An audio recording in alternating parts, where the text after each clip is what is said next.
l'histoire d'Adam et Ève est l'un des récits les plus célèbres de l'histoire. Pendant des siècles, on a cru que Caïn était le premier enfant d'Ève, le début du long et difficile voyage de l'humanité sur Terre. Mais si ce n'était pas tout? Et si des textes anciens et des traditions oubliées indiquaient l'existence d'un autre enfant, effacé de l'histoire bien avant que Caïn et Abel ne deviennent des personnages centraux? Cette possibilité ébranle les fondements de ce que nous pensons savoir sur les origines de l'humanité et ouvre la porte à l'un des plus grands mystères de la Bible. La lecture de la Genèse révèle une séquence simple. Adam et Ève sont créés, placés dans le jardin d'Éden, tombent dans le péché et sont expulsés. Peu après, le texte introduit la naissance de Caïn, puis d'Abel. Pourtant, la Bible reste étonnamment muette sur les grossesses d'Ève et sur la question de savoir s'il y a eu des enfants avant Caïn. Certains spécialistes soulignent depuis longtemps que ces lacunes pourraient en dissimuler des informations autrefois connues des premiers Hébreux, mais perdues ou délibérément supprimées. Se pourrait-il qu'Ève ait eu un enfant avant Caïn, un enfant dont l'identité et l'histoire ont été enfouies dans le temps? Des écrits juifs anciens, tels que le Targum et le livre des Jubilés, contiennent des indices intrigants. Ils suggèrent que les premiers chapitres de la Genèse étaient bien plus complexes que la version actuelle. Ces textes font parfois allusion à des naissances multiples et à des événements antérieurs à l'histoire de Caïn et Abel. Bien que ces écrits ne fassent pas partie du canon biblique, ils préservent des traditions qui circulaient parmi les premiers croyants et les rabbins. De telles références nous amènent à nous demander si notre version actuelle de la Genèse n'omet pas des détails susceptibles de bouleverser notre compréhension de la première famille de l'humanité. La langue hébraïque elle-même fournit des indices. Dans le texte original, les verbes utilisés pour concevoir et naître en Genèse 4.1 ont des formes inhabituelles qui pourraient suggérer qu'Ève avait conçu avant l'événement décrit. Certains érudits interprètent même cela comme une référence indirecte à un autre enfant, qui n'aurait peut-être pas été officiellement reconnu ou enregistré. Cette théorie est également alimentée par des interprétations anciennes, qui remettaient en question la véritable paternité de Caïn, suggérant qu'un événement mystérieux s'était produit en Éden bien avant le premier meurtre de l'humanité. S'il y a bien eu un enfant avant Caïn, les implications sont profondes. Cet enfant pourrait représenter une lignée oubliée, jamais apparue dans la version finale de la Genèse. Une telle omission pourrait avoir été intentionnelle, soit pour protéger une vérité jugée trop controversée, soit pour s'adapter à un cadre théologique établi des siècles plus tard. L'existence d'un enfant pré-Caïn modifierait radicalement notre vision des origines de l'humanité, soulevant des questions sur l'hérédité, l'identité et même la nature de l'entrée du péché dans le monde. Le débat s'intensifie encore lorsque l'on examine les théories sur la paternité de Caïn. Certaines traditions juives anciennes suggèrent que Caïn n'était peut-être pas le fils d'Adam. Elles suggèrent plutôt qu'un être spirituel, souvent associé au serpent, aurait pu jouer un rôle dans sa conception. Ces idées, bien que très controversées, ont persisté pendant des siècles, en grande partie à cause de détails linguistiques mineurs dans le texte hébreu qui semblent distinguer Caïn des autres descendants d'Adam. Si cela est vrai, la question de savoir qui était le premier enfant d'Ève devient encore plus mystérieuse. Le premier rouleau de la Genèse, nom donné par certains spécialistes à d'hypothétiques manuscrits perdus, pourrait contenir des détails sur cette période ancienne qui nous sont aujourd'hui inaccessibles. De nombreux écrits apocryphes et pseudépigraphes mentionnent des traditions secrètes transmises oralement avant la finalisation du texte biblique. Ces écrits incluent souvent des détails sur des êtres angéliques, des rébellions précoces et des événements antérieurs à l'histoire de Caïn et Abel. Si ce sujet vous intéresse, cliquez sur « J'aime », abonnez-vous à la chaîne et activez les notifications. Et dites-nous dans les commentaires, avez-vous déjà entendu parler de la possibilité d'un autre enfant avant Caïn? Votre avis est très important pour nous, et ce faisant, vous nous aidez à continuer de mener des études approfondies et révélatrices comme celle-ci. Se pourrait-il que l'identité du premier enfant d'Ève ait été délibérément cachée dans ces récits interdits, effacée du canon pour éviter toute question gênante? La possibilité d'un enfant oublié est également liée au mystère plus vaste du rôle de l'humanité dans un conflit spirituel préexistant. Si un enfant est né avant Caïn, que lui est-il arrivé? A-t-il survécu ou sa vie a-t-elle été écourtée? Appartenait-il à une lignée qui a été effacée pour ouvrir la voie à une nouvelle lignée par Seth? De telles questions nous rappellent ce que le texte biblique, bien qu'inspiré, n'est pas exhaustif. Ces silences sont parfois tout aussi significatifs que ces paroles, nous invitant à chercher la vérité au-delà de la surface. Certains érudits antiques affirmaient que les premiers chapitres de la Genèse étaient intentionnellement concis, omettant des détails, autrefois largement connus par la tradition orale. Au fil du temps, à mesure que les manuscrits étaient recopiés et que les cadres théologiques se consolidaient, certains récits ont pu être jugés trop controversés ou incompatibles avec les doctrines émergentes. L'identité du premier enfant d'Ève, si un tel enfant a existé, pourrait avoir été l'un de ces récits supprimés. Cette possibilité soulève une question troublante. Quelle part de l'histoire humaine primitive a-t-elle été perdue ou délibérément cachée? Cette théorie prend de l'ampleur lorsque l'on considère la manière particulière dont Caïn est décrit par rapport à Seth. Alors que Seth est clairement présenté comme l'héritier d'Adam, Caïn est dépeint comme quelqu'un qui semble déconnecté de la bénédiction divine de l'héritage. Les rabbins de l'Antiquité ont longuement débattu de ce point, certains suggérant même que la nature même de Caïn le distinguait de la lignée qui mènerait finalement à Noé et Abraham. Si Caïn lui-même n'était pas véritablement le fils d'Adam, alors la première conception d'Ève recelait peut-être un mystère encore plus grand, trop inconfortable pour être préservé dans les Écritures. Un autre aspect intrigant est la présence d'êtres spirituels déjà actifs en Éden avant même que l'histoire de l'humanité ne se dévoile pleinement. Le serpent est présent et rusé, prêt à tromper. Cela implique qu'une rébellion dans le royaume céleste a précédé l'histoire humaine. Si cette rébellion impliquait certains êtres ayant interagi avec l'humanité primitive, cela pourrait expliquer pourquoi certaines traditions parlent de union mixte et de lignées corrompues. L'histoire d'un premier enfant né avant Caïn pourrait s'inscrire dans ce récit cosmique plus vaste de conflits entre le bien et le mal, le ciel et la terre. Comprendre cette histoire potentiellement cachée transforme également notre vision du plan de rédemption de Dieu. S'il y a bien eu un enfant dont l'existence a été effacée, cela pourrait mettre en évidence l'intentionnalité de Dieu d'établir une nouvelle lignée par Seth. L'histoire de l'humanité ne se résume pas à une simple filiation biologique, mais à une hérédité spirituelle et au dessein divin. Cela signifierait que, dès le commencement, le plan de Dieu était de faire naître un peuple à son image et à l'accomplissement de son dessein, malgré le chaos et la rébellion qui avaient déjà régné. Des textes anciens extérieurs au canon biblique, comme le livre des Jubilés et certains commentaires rabbiniques, mentionnent parfois des événements différents du récit de la Genèse, tel que nous le connaissons aujourd'hui. Ces écrits suggèrent que des événements plus importants se sont produits en Éden que ce que rapportent les Écritures. Si Ève a eu un enfant avant Caïn, son existence pourrait être liée à des événements que les premiers scribes ont volontairement omis, soit en raison de leur nature mystérieuse, soit parce qu'ils étaient en contradiction avec le cadre théologique alors en vigueur. Cela nous invite à reconsidérer la manière dont l'histoire est façonnée non seulement par ce qui est raconté, mais aussi par ce qui est passé sous silence. Il est également possible que les premiers manuscrits aient été modifiés ou condensés afin de simplifier l'histoire des origines de l'humanité. Au fil des siècles, les chefs religieux ont peut-être choisi un récit centré sur Adam, Ève, Caïn, Abel et Seth pour établir une lignée claire menant à Noé et Abraham.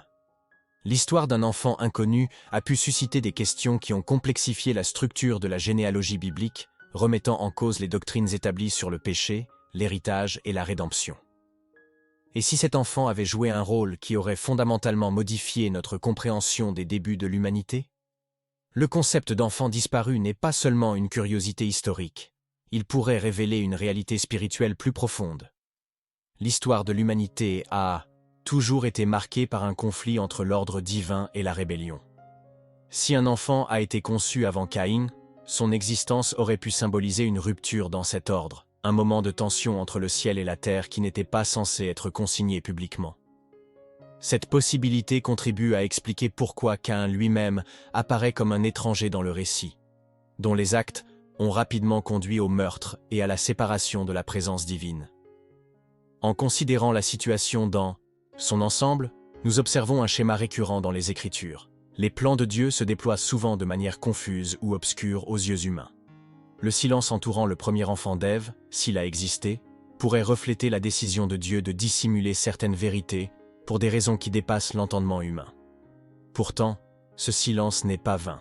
Proverbe 25:2 nous dit « La gloire de Dieu est de cacher les choses, la gloire des rois est de les sonder. » Ce mystère nous invite peut-être à creuser plus profondément, à chercher une compréhension au-delà de la surface du texte. S'il y a bien eu un enfant oublié, une question encore plus importante se pose. Qu'est-il devenu? A-t-il vécu assez longtemps pour fonder sa propre lignée, ou sa vie a-t-elle été interrompue avant même le début de l'histoire? L'absence de détails dans la Genèse suggère que, si un tel enfant a existé, son histoire a été intentionnellement effacée ou passée sous silence. Ce silence pourrait indiquer que son existence était liée à des événements que les auteurs bibliques ou les éditeurs ultérieurs ont jugés trop controversés ou spirituellement dangereux pour être inclus dans le texte final. Cette possibilité rejoint des thèmes plus vastes dans les Écritures concernant les vérités cachées et la connaissance perdue. Tout au long de l'histoire, Dieu a permis que certaines informations restent cachées, révélées uniquement à ceux qui les recherchent sincèrement. Les mystérieuses lacunes de la Genèse en sont peut-être un exemple. Au lieu d'un simple récit chronologique, les premiers chapitres de la Genèse pourraient être une version condensée d'événements bien plus complexes, impliquant des êtres spirituels, une rébellion, et peut-être même une lignée corrompue. Les théories sur la paternité de Caïn ne font qu'intensifier le mystère. Certaines traditions anciennes affirment que le serpent, et non Adam, aurait engendré Caïn. Bien que cette interprétation ne soit pas courante dans la théologie dominante, elle perdure depuis des siècles grâce à des allusions subtiles dans le texte hébreu original. Si Caïn était déjà considéré comme différent, la possibilité d'un enfant antérieur, encore plus mystérieux, devient plus plausible. Une telle révélation bouleverserait notre compréhension de la première famille et des origines du péché.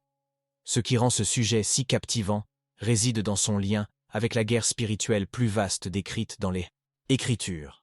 Avant la création de l'humanité, la rébellion avait déjà eu lieu au ciel.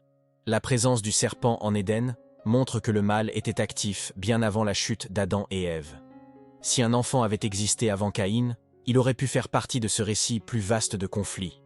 Un personnage dont l'existence même remettait en question l'ordre divin. Le silence de la Bible n'est donc peut-être pas accidentel, mais plutôt une décision délibérée de garder certaines vérités cachées jusqu'au moment opportun. L'examen d'autres sources anciennes révèle des schémas récurrents de savoirs cachés et d'histoires refoulées. De nombreuses cultures évoquent un âge primordial qui s'est terminé par une catastrophe, laissant derrière lui des traces de civilisations perdues et de lignées oubliées. Si Ève a réellement eu un enfant avant Caïn, son existence pourrait être liée à cette mystérieuse ère pré-adamique. Peut-être faisait-il partie d'un plan perturbé par une rébellion, son histoire ayant été délibérément occultée afin de préserver une version simplifiée des origines de l'humanité. Cela soulève une autre question. Pourquoi Dieu permettrait-il que de tels détails restent cachés? Les Écritures elles-mêmes nous en donnent une idée. Deutéronome 29:29 déclare « Les choses cachées sont à l'Éternel, notre Dieu, mais les choses révélées sont à nous. » Dieu a peut-être choisi de voiler certaines vérités, permettant à l'humanité de se concentrer sur le message essentiel de la rédemption, plutôt que sur des détails susceptibles de donner lieu à d'interminables spéculations. Pourtant, l'existence d'indices dans les textes anciens suggère que Dieu a laissé une piste à ceux qui souhaitent approfondir leur compréhension. Si un enfant pré-Caïn a existé, son histoire pourrait en dire long sur le rôle de l'humanité dans un plan spirituel plus vaste. La création de l'homme ne visait pas simplement à remplir la terre, mais à restaurer l'ordre divin dans un monde déjà en proie à la rébellion. L'effacement de cet enfant de l'histoire pourrait indiquer que son existence était incompatible avec le plan de rédemption de Dieu par la lignée choisie par Adam. Cette idée renforce le thème biblique selon lequel Dieu choisit des individus et des lignées spécifiques pour accomplir ses desseins, même au cœur du chaos. Cependant, le silence de la Genèse n'est pas un vide, mais une invitation. Les lacunes des Écritures nous encouragent à rechercher la sagesse de Dieu, à nous interroger et à explorer les profondeurs de sa parole. Tout au long de la Bible, nous voyons que Dieu récompense ceux qui ont soif de vérité. Le mystère du premier enfant d'Ève, qu'il soit réel ou symbolique, nous rappelle que toute connaissance n'est pas immédiatement accessible. Certaines vérités exigent patience, humilité et la volonté d'explorer au-delà des traditions. La possibilité d'un enfant effacé éclaire également la raison pour laquelle l'histoire de Caïn paraît si inhabituelle par rapport au reste de la Genèse. Le rejet de Caïn, sa colère et son meurtre semblent refléter une tension plus profonde, comme si son existence même était liée à un conflit plus vaste, commencé bien avant qu'Adam et Ève ne quittent l'Éden. S'il y avait eu un autre enfant avant lui, dont l'histoire aurait été effacée, la vie de Caïn aurait pu se dérouler à l'ombre d'une lutte spirituelle ancestrale, dont l'humanité aurait hérité sans même le savoir. Les anciens commentaires juifs laissaient parfois entendre l'existence d'autres descendants en Éden, des enfants non mentionnés dans les textes canoniques. Certaines traditions suggèrent même qu'Adam et Ève eurent plusieurs fils et filles, dont certains auraient pu être conçus dans des circonstances inhabituelles. Ces récits, bien que ne faisant pas partie de la Bible, conservent des fragments de croyances que les premières communautés considéraient comme plausibles. Le constat constant est que l'histoire primitive de l'humanité pourrait être bien plus complexe que le bref récit conservé dans la Genèse. Les théories sur les lignées cachées et les récits occultés ont toujours fasciné les chercheurs et les croyants, car elles suggèrent que l'histoire n'est que partiellement consignée. Les découvertes archéologiques, les fossiles défiant la chronologie biblique et les références aux géants antiques dans Genèse 6:4 contribuent tous à l'idée que le monde pré-déluge était bien plus mystérieux qu'on ne le pense. Si le premier enfant d'Ève a réellement existé, il pourrait représenter un chaînon manquant dans cette histoire oubliée, un chaînon qui nous obligerait à repenser les origines de l'humanité telle que nous la connaissons. Ce raisonnement souligne également la souveraineté de Dieu dans la construction du destin humain. Même si des événements et des individus ont été effacés des écrits, le plan divin est resté intact. À partir de Seth, Dieu a établi une lignée qui mènerait finalement à Abraham, à Israël, et finalement au Christ. L'effacement possible du premier enfant d'Ève rappelle que la providence divine peut réorienter l'histoire, même lorsque les choix de l'humanité ou les rébellions spirituelles semblent interférer. Si cet enfant effacé a réellement existé, son histoire pourrait bien être l'un des plus grands récits méconnus de tous les temps. Elle relierait la chute des êtres spirituels, la corruption de la création primitive et l'établissement d'un nouveau plan divin pour l'humanité. Une telle possibilité renforce l'idée que la Genèse n'est pas un simple récit historique, mais le récit condensé d'un conflit spirituel bien plus vaste, qui a débuté bien avant l'apparition des humains sur Terre. C'est une histoire de rébellion, de jugement et, finalement, de restauration. Le premier rouleau de la Genèse, comme le supposent de nombreux spécialistes, pourrait contenir des détails qui ont ensuite disparu de l'histoire. Qu'elle ait été perdue au fil du temps ou intentionnellement exclue, son absence nous laisse plus de questions que de réponses. Ce rouleau aurait peut-être relaté les événements de l'Éden avec beaucoup plus de détails, notamment la conception et la naissance mystérieuse d'un enfant avant Caïn. Si tel est le cas, cela expliquerait pourquoi certaines traditions anciennes ont conservé des fragments de ce récit, même après sa disparition du texte canonique. Ce mystère est d'autant plus fascinant qu'il est étroitement lié au message fondamental de la Bible. Le plan de rédemption de Dieu a toujours comporté l'inattendu. Il œuvre à travers des détails cachés, des histoires occultées et des lignées imparfaites pour accomplir ses desseins. Si un enfant effacé a existé, son retrait des Écritures pourrait faire partie de la stratégie divine visant à se concentrer sur la lignée qui mènerait au salut par le Christ. En ce sens, même le silence fait partie du plan souverain de Dieu. Cette prise de conscience nous enseigne une leçon importante. Nous ne pouvons pas supposer que la Bible nous dit tout en détail. Au contraire, elle nous donne ce dont nous avons besoin pour le salut et la foi. Les éléments manquants nous rappellent que Dieu demeure bien plus grand que notre compréhension. Ils montrent également que l'histoire, telle que rapportée par les humains, est incomplète, mais que le plan de Dieu ne l'est jamais. Chaque lacune du texte est une invitation à lui faire confiance, à le chercher et à comprendre que sa sagesse dépasse notre entendement. La présence de ces mystères ne devrait pas affaiblir notre foi, mais au contraire l'approfondir. Le simple fait qu'il puisse exister des vérités que nous ignorons pleinement nous rappelle l'infinie sagesse et la souveraineté de Dieu. Il choisit ce qu'il révèle et ce qu'il cache pour des raisons qui dépassent l'entendement humain. La possibilité du premier enfant d'Ève n'est pas une simple théorie obscure. Elle révèle la profonde complexité du plan divin et la manière dont il se déploie à travers l'histoire, même à travers des événements et des personnages dont nous ne connaîtrons peut-être jamais le nom. Cette perspective explique également pourquoi la Bible récompense souvent ceux qui cherchent assidûment à comprendre. Tout au long des Écritures, Dieu invite son peuple à le chercher de tout son cœur. Proverbe 25:2 nous rappelle « La gloire de Dieu est de cacher les choses, la gloire des rois est de les sonder ». Le mystère entourant un possible premier enfant d'Ève nous incite à approfondir la parole, à relier les indices disséminés dans différents livres, et à approcher Dieu avec humilité pour lui demander une plus grande révélation. Il est également important de se rappeler que la présence de lacunes ou de vérités cachées dans les Écritures ne signifie pas que la Bible est incomplète ou peu fiable. Au contraire, cela montre que la révélation divine opère à plusieurs niveaux. Si certains détails restent voilés, la vérité essentielle sur le caractère de Dieu, sa justice et son plan de rédemption est on ne peut plus clair. La possibilité d'un enfant effacé nous rappelle que l'histoire est bien plus vaste que notre compréhension actuelle, mais que les desseins de Dieu sont toujours parfaits. En fin de compte, que ce premier enfant ait existé ou non, la leçon est la même. Le plan de Dieu est inébranlable. Il a choisi Adam et Ève malgré la rébellion qui les avait précédés. Il a choisi Seth pour perpétuer la lignée promise malgré la tragédie de Caïn et Abel. Et il a choisi l'humanité, malgré ses imperfections, pour être porteuse de son image et participante à son plan divin. Même face au mystère, nous pouvons être assurés que la sagesse et la souveraineté de Dieu demeurent inébranlables. En réfléchissant à ce mystère, il devient évident que Dieu agit souvent de manière incompréhensible pour l'homme.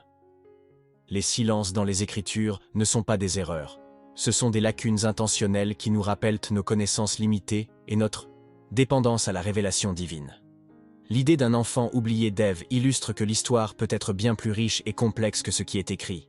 Et pourtant, le plan de Dieu a toujours progressé avec une précision parfaite. Cette perspective éclaire également la raison pour laquelle la rédemption était prévue avant même la chute de l'humanité. Apocalypse 13:8 décrit le Christ comme « l'agneau immolé dès la fondation du monde ». Dieu connaissait déjà les choix de l'humanité, et pourtant il a choisi de nous créer et d'inscrire son plan de salut dans notre histoire. Si un enfant a été effacé, même cette absence aurait pu s'inscrire dans une stratégie divine plus vaste, conduisant finalement à la venue du Rédempteur. Pour les croyants, le plus important à retenir n'est pas le détail d'un enfant caché, mais l'assurance que Dieu n'abandonne jamais sa création. Depuis les premiers temps du monde, même au milieu de la rébellion et du chaos, Dieu œuvre à restaurer ce qui est brisé. Tout, comme il a apporté la lumière sur une terre informe et vide, il apporte la lumière dans nos vies lorsque nous nous tournons vers lui.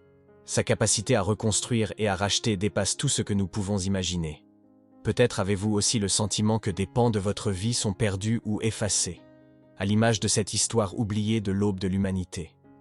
Mais le même Dieu qui a restauré un monde plongé dans les ténèbres est capable de restaurer les cœurs, les familles et les destinées.